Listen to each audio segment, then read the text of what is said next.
Good afternoon, Miss Brower. Hello, How are you? doing okay. How are you? I'm doing well.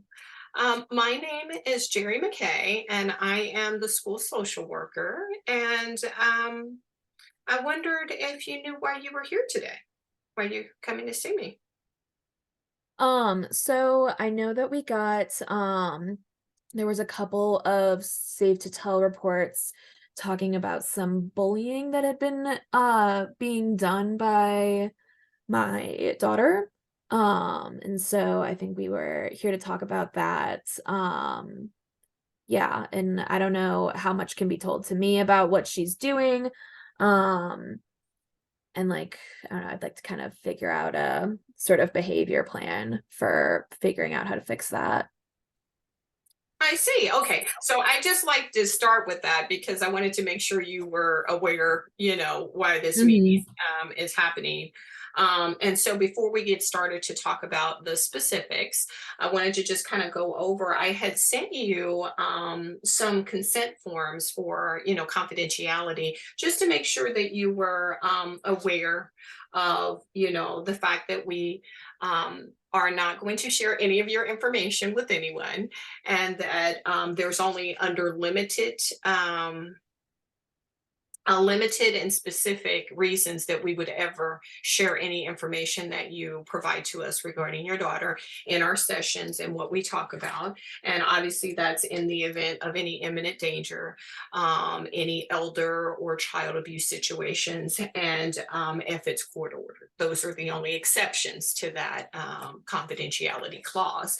And so I want you to have a chance to go over the paperwork that I sent, and then please, whenever you sign that, we can start the sessions and kind of move forward with that. And so, for the purposes of this meeting, we're just going to kind of go over where we are and what's been going on. And so, you mentioned that there is a bullying situation with your daughter. Can you tell me a little bit more about that? Yeah, I mean, like I said, I haven't gotten the reports. I haven't really gotten a like clear view of what exactly they were talking about her doing in these reports or in school. But I know that there has been some conflict in her little friend group. Um It sounds like stuff that's kind of existed to a lesser degree for a little bit. Um, she's had problems in the past where she had some friends that were very close and they moved away or they went to some different schools. And about 4 years ago, she lost her mother, and that has been a ongoing thing that she's been dealing with. Um, and so I think there's been some kind of clear correlation between those two things, and um, seeing how she's sort of treating her friends now, it seems like it could kind of be an extension of that. Um, but yeah. Okay. And you mentioned how she's treating her friends. Can you elaborate a little bit more on that? So like I said, I didn't get like the actual reports. From what she tells me, she gets very upset when um, her friends Lacey and Avery are hanging out with another girl that she doesn't like in class, and that's very well established that those two don't like each other, and so she feels like they're choosing her like over my daughter. And I think she ends up not dealing with that very well. I think she's kind of mean, or really tries to kind of keep them on her side, I guess. And they've been her friends for a while. They care about her. They don't I don't know, they're great. We love them. Um, but yeah, I think that's kind of been the issue, is just those like within that conflict, like within some other conflict, she is creating even more. I see. I see. So, it sounds like the loss of her mother. you said 4 years ago, Yes. Hmm. caused, that was kind of like the onset of these behaviors that you're seeing, like that kind of ownership over the friendships. Um, Hmm. are Lacey and Avery her closest friends? Yes, I would say Lacey and Avery, and Juliana are all like her three closest friends. Seems like she doesn't really have these same issues with Juliana. She's pretty like those two, um, kind of just hang out with each other. And I think Lacey and Avery do a lot of things with a lot of other kids in school, or in the class. And so it's been uh an issue with those two for the most part. I see. I see. If you wouldn't mind, so what's the family dynamic now that mom is gone? Who's the primary maternal figures for her?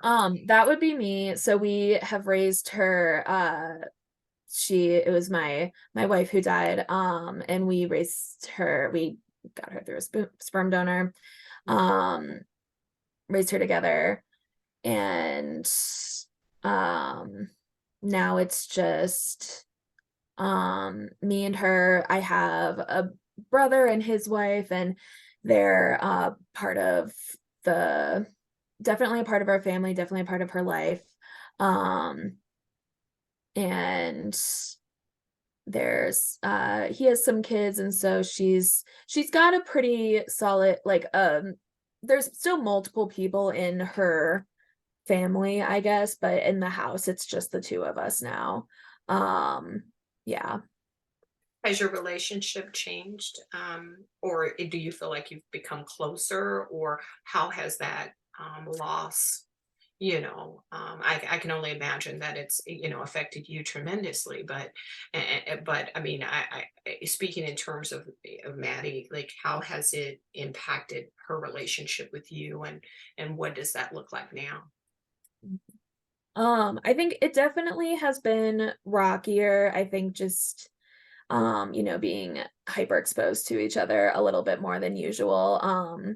Not I think, and that's kind of why I don't know, my brother was not quite as much in our lives, not for any particular reason, just out of habit. And so that's really much more of a constant now, and that's been helpful that she has other people, other adults that she trusts and talks to.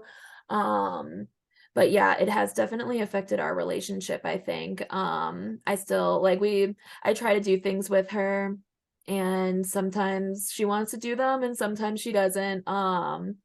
But I work, and there's other things going on in my life. And so it's been a little bit tough to make sure she's getting the care that I wish I could give to her.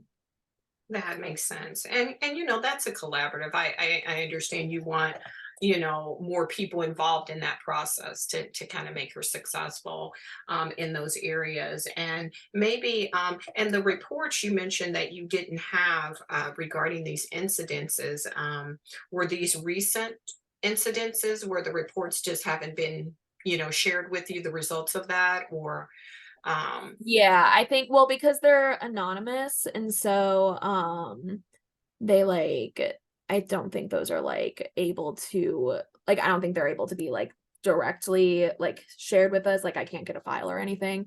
Those are confidential. But so I yeah, just haven't had a moment to like sit down with somebody who is able to read through those and who could just tell me kind of what exactly is going on.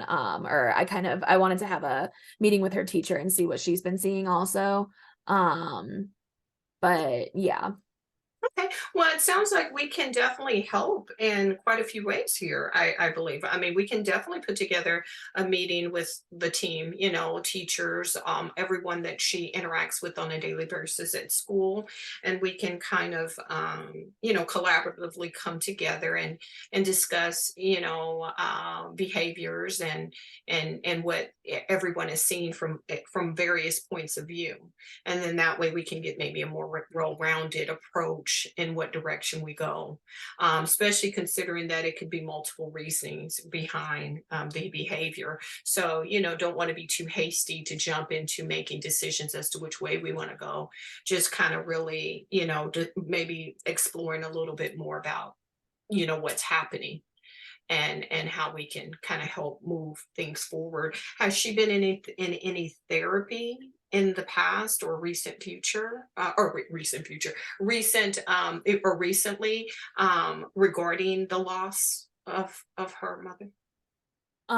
She was when she was younger, there we ended up having switching insurance a bunch of different times, and so she was for a couple of years for, like, that 1st and 2nd grade, and I think it was good. I think it helped her move through, a lot of grief that would have been hard for, just the 2 of us to do together, but yeah, I that hasn't, um we haven't done that since.